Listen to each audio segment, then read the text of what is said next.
Ephesians by Joyce Meyer, chapter 1.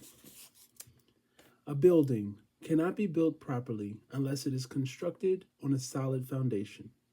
And our Christian lives cannot be properly built to withstand the storms of life unless we have a solid foundation. Ephesians 1 is about the foundation of our walk with God.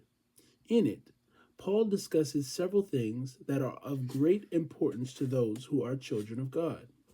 First, Paul clearly establishes that he is an apostle by the will of God. He did not call himself to the task of being an apostle. Whatever we do in life only works well if it is God's will for us to do it. Too often we decide what we want to do and then pray for God to make it succeed. But our relationship with God doesn't operate that way. His will must be first in all things.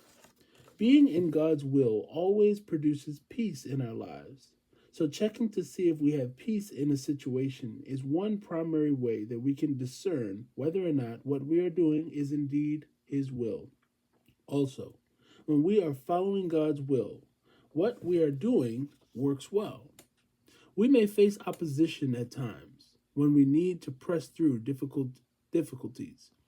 But ultimately, God's will always produces peace and good fruit. It is not God's intention for us to struggle through life, but we will unless we are in His will.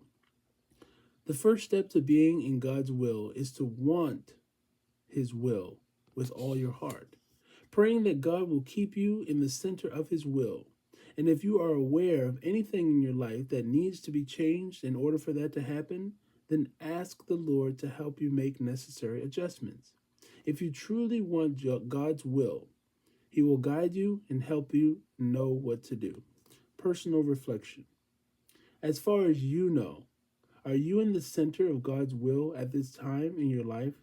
If not, what can you change in order to be able to say yes to this question?